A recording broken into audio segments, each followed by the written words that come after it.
Hashtag ThatPartTV.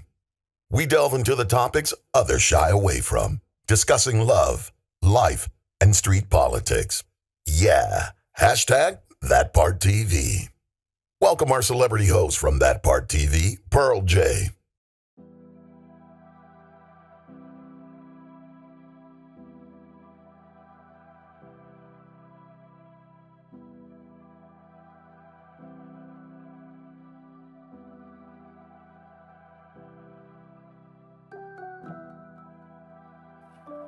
Welcome to the studio of That Part TV. I'm your host, Pearl J, and we are in the home of Toby, Tennessee, the father of famous Tennessee 2-year-old young boy that was just recently beaten nearly to death by the hands of the mother's boyfriend. As a father, Toby, my first and foremost question to you is, how have you been holding up just from the mental stress from all this? One day at a time. One day at a time. One day at a time with their prayer, their belief system.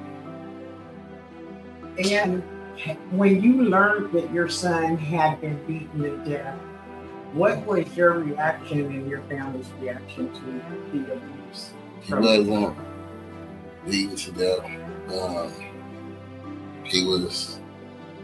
We really don't know what happened to him. Like, did he throw him down the stairs, or did he actually hit him, beat him up? So when I learned about it, and I actually was at the hospital, I broke down. I don't know, I probably cried for about 30 minutes or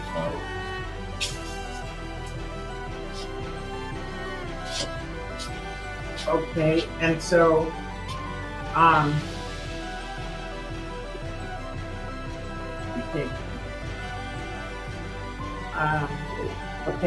so that was one of our residents. I know. Okay, well, you want to continue or go? Okay, all right. And so, how has the traumatic event impacted your family, the dynamics, and the relationships of your family? It kind of brought us closer together, and then it's kind of like everybody got their own opinion. So we gonna say like it's a Democratic and a Republican type of thing going on right now.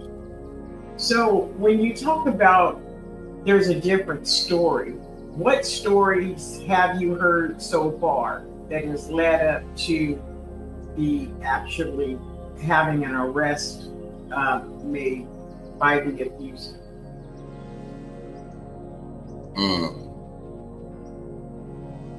Well, I know that they got him in jail, and it's a better place for him to be right now.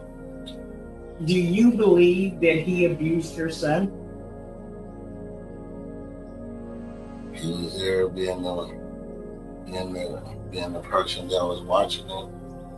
So if he didn't do it, who did it? I know he didn't do it to himself. Well, my first thought is normally the police department don't make an arrest unless they have enough evidence to hold a person for a crime. And he's still incarcerated. Is he still incarcerated at this time? Yes, he's incarcerated. And I'm confident with just the evidence that they got right now that it shouldn't be like a plea deal thing. It should be like, give him his time and let him do his time. Yeah. And what type of support system have you had through all this? I had some great people working with me, and like Dr. Jim Warren at Neighborhood Wellness, and the whole team from there. They held me down when I was at my lowest and fed me, and I got some strength from being around them. In what ways do you believe the justice system can better protect innocent children from such heinous acts of abuse? I think from going through the challenges that I've been going through, just this whole ordeal process, watching him and praying over him as he got that ventilator on and he ain't breathing on his own.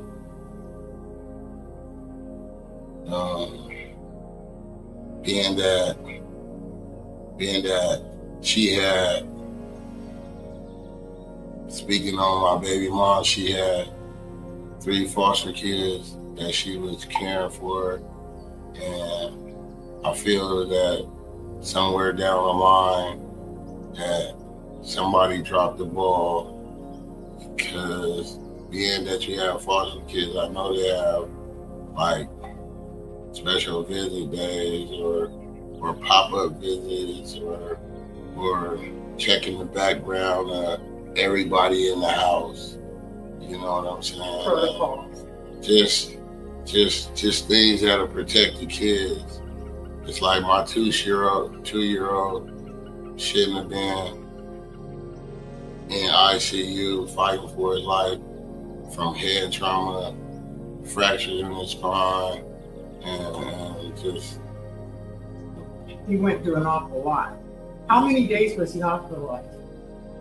Maybe like 9 or 10 days.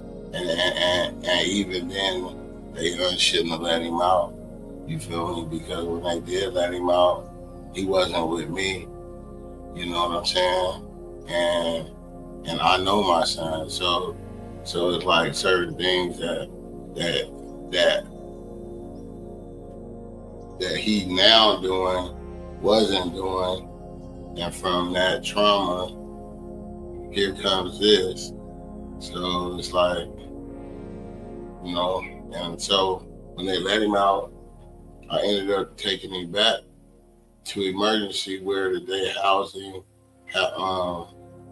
again, and should we just stay 8 more days? So, and all the things that he got now, he should have got then, and I don't know, it's like a lot of stuff that was just violated.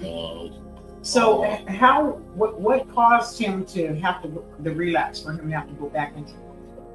Because he started doing things that like he wasn't able to walk properly like he was before. Like he used to run, and he wasn't running. He was wobbling. He was holding on to stuff, and like he shouldn't have been out the hospital so early. But the health care for Black people is hard, and so if you don't stand firm on it, then. Have you ever, or has there ever been any type of red flags or warning signs that there was any type of abuser around your son or behavior prior to this incident?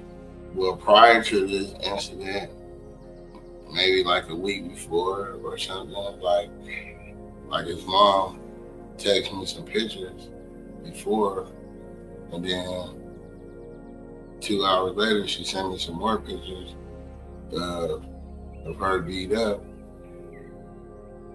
And then she tell me that the dude beat her up. And then I asked her, did she call the police on me? Like, I mean, did she call the police on him like she called them on me? And I never touched her. It's like, and then maybe like an hour later or 2 hours later after that, she was talking about a bee stung her. Everything's all right. Nah, everything wasn't all right. So now that dude is over there and he shouldn't be around my kids. So So I told her that before. So it's like, I don't understand, like how my son would go through all this and nothing happened to her. Mm-hmm. You know what I'm saying? So, man, my mind just feels a lot real. Man, it's different when it's you. So I ain't expecting nobody to feel how I feel. Well, you know, a lot more people are more compassionate than what you think when it comes to a 2-year-old child being beaten at the hands of a grown man. You know, by anybody, even by another child his age, and it wouldn't have made a difference. But by an adult with something like that tragic happening, yeah, I'm totally compassionate to this whole situation. I think that it's one of the worst stories that I've had to cover. Very painful to even listen to your story. Let me ask you this. How do you envision raising awareness about your child and, you know, trying to bring, you know, child abuse, you know, prevention and fundraisers together in the community?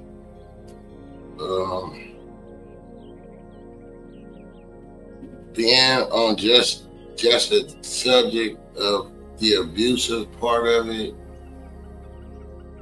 I want to bring awareness to the mother as well as to the father, because some fathers go through mental abuse from the mother, so he got to get away from the abuse, such as the thing that I had to do. Like, I didn't want to just up and leave my son like that, but I couldn't take the abuse, the verbal abuse. It triggers old habits and stuff. So once I learned through watching my mom and watching my aunties and stuff having to deal with abusive relationships. So I know things to look for. Right. But well, I commend you for, you know, taking that extra step, going that extra mile to walk away in an abusive relationship. You know, we do private events on behalf of domestic violence and trying to prevent violence within the homes, you know, with families that are going through that type of stuff. So I definitely understand and can relate to it, and a whole lot of other people can as well. And you would be surprised how many men have came to me and spoke with me about the woman in their relationship that was the abuser. So you're not the only one that have went through those type of changes. What changes or reforms would you like to see implemented to prevent similar cases of child abuse in the future? Well,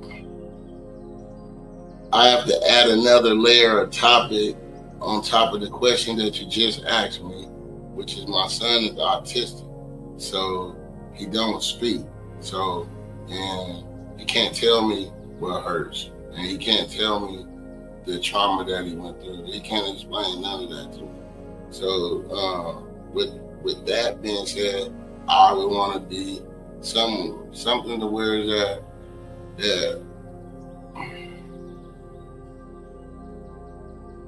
this just doesn't happen to nobody else's kid. Yeah, this is something that you don't want it to happen. Not just famous. You feel me? It's like, and I don't know. It's like, how do you want an autistic kid to tell you if something's going on, something's going wrong, or if somebody else is around? I don't know. I'm confused. I wonder at this point what type of programs that they would have to actually teach children with his condition how to alert their parents when there's something like that going on. And I know that you also are trying to start a foundation. You have a Cash App set up for him for donations. Can you tell everybody about that? It's Famous Tennessee Recovery. Justice for Famous. Justice for Famous. On Cash App. If you type in famous Tennessee, things will start popping up. So Right. you go from me, the Cash App. Can you describe the emotional toll this has taken on you as a father and a caregiver to a child who has endured such trauma? It's a challenge. I'm up for it. Famous is a fighter. And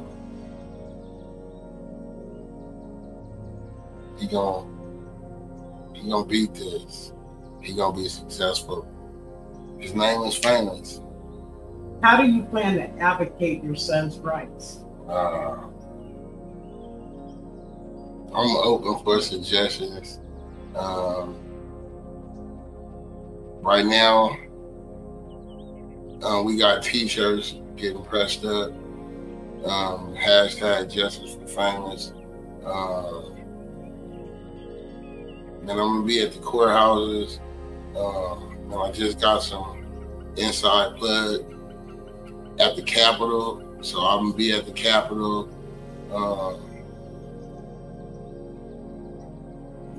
No child should go through what my son went through. And at the end, he was on life support for 2 days.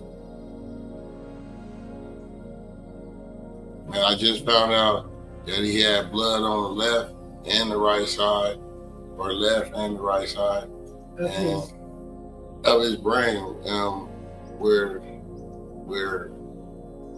we was on weight status, making sure that the blood was absorbing back into his brain. So he had fractures on his back, old one and new ones. So he's been being abused. And Jesse, and I was at Haydenwood Park, and the cook ended up being the neighbor from Famous. And he said that one day he saw Famous running down the street. So he went down there and got him, picked him up, looked at him, and he had a black eye, right? And he said that his eye was closed, right? And he said it was a leper, right? So they said that he had some blood clots behind his eye, but they never told me which eye at the hospital. So they wasn't being transparent. So I'm trying to be detective and trying to find out what's going on with my son. And God just be letting things come to me. So what message do you have for other parents that have went through similar situations with abuse of their children? What I would say is, if there's any abuse that's mentally, y'all need some help. You need to go see a psychiatrist or get away from it. If y'all got that physical abuse thing going on, and then you got the kids, you can't have the physical abuse around the kids because it's trauma to the kids. It's trauma to the kids.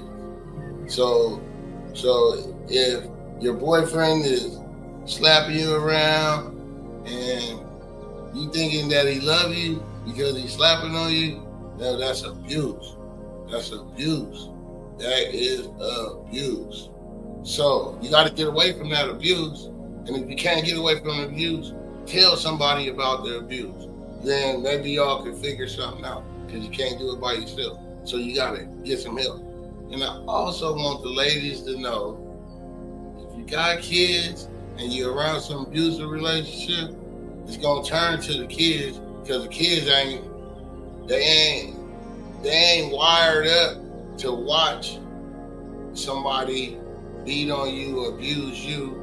They are going to be protectors because you are their protectors. So they, come on, they your protector too. So don't bring your abusive relationships around your kids. Keep that away from them. And guess what else? Do a background check. Do a background check. Make sure that on none of those sexual towards kids act, abusive towards kids, or none of that, or abusive to women, to yourselves, because you're supposed to love yourself, love yourself, love yourself. What message do you have to the abuser that is being accused of abusing your 2-year-old son?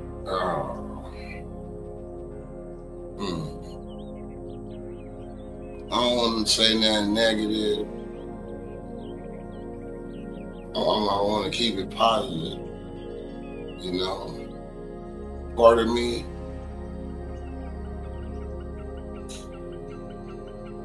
don't want nothing good for you. And part of me want to say, I hope that you find God and that you never be able to harm another kid again in your life, this lifetime. How has the mother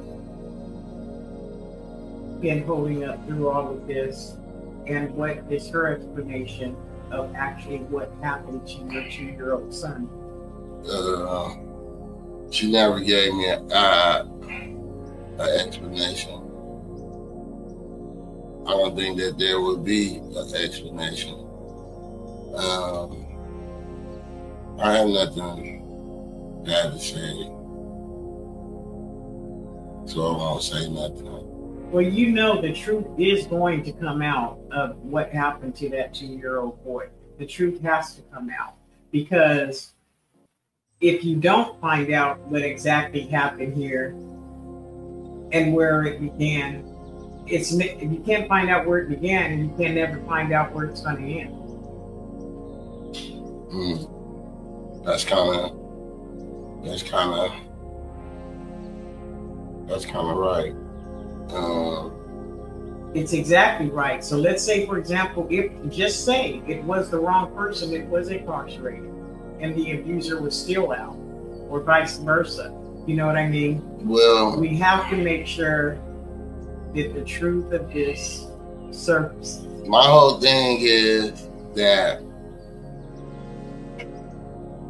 if the tables was turned and it was me as the parent that was watching them, whether I let somebody else watch them or not, I'm still like liable for my child. I'm responsible to make sure my child is in a safe space. And like the neglect of my son, as well as the responsibility of my son, that I will say that the mother should be held. The mother should be held. But they say that they're not going to arrest her. I don't know. Only God would be able to tell us what's going to happen. Because I don't know. Yeah.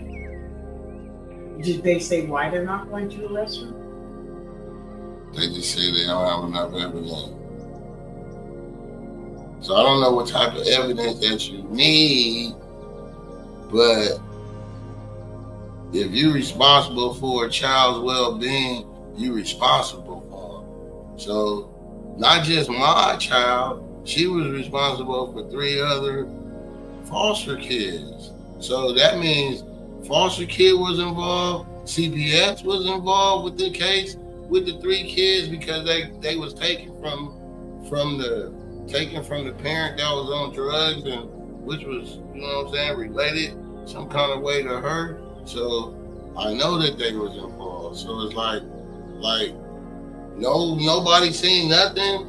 So then it's like my son is an autistic kid, so he was going to the hospital They didn't know nothing about the black eye or nothing. There's nobody to say nothing to me about my child. But when I was woke up at 3 o'clock in the morning or something, and I got to the hospital, man, measured around like 6 or 7, and walking up to the information booth to give them my name and tell them my son, and for them to say that he in intensive care, that broke my spirit down, and I cried like a baby.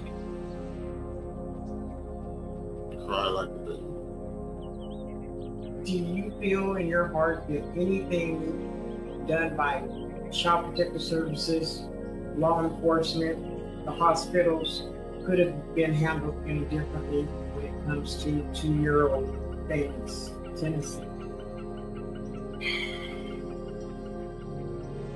If someone would have paid attention to the signs, because if you got the CPS in the case, what's the protocol for checking the house where the baby's at? So if you got 3 foster kids, and then these kids are not even black, they're white or Mexican or something. So it's like, this is not even your race, so you gotta be checking in on these kids. I don't know. I'm just thinking about it out loud. So was the other children removed from the home? Yeah. They were sent back to where they came. So in my mind, we need to follow this very, very closely to find out why. Because they have reason to believe that there is an abuser at a place. The kids were removed. There's a person incarcerated. There's a child that's been badly abused in a hospital that can't even speak up for himself to tell anybody. That's just as bad as, if you lost somebody in your family and they can't tell you what happened and there's no witnesses. If there was a killing or something like that, and that the only person that can tell you what happened is the person that is deceased, and they're no longer here. That's the same thing that's going on with the baby, because he can't tell you what happened. But God knows what happened, and you can rest for sure, whoever done that to that child, they're going to get what's coming to them. And I pray to God that they do. I really, truly pray to God that they do. Me too. So is there anything that you want to say before we close, to anybody that's involved with this case? I want to pray that God take control of the situation with families, and that He be the ultimate decision maker in this whole ordeal.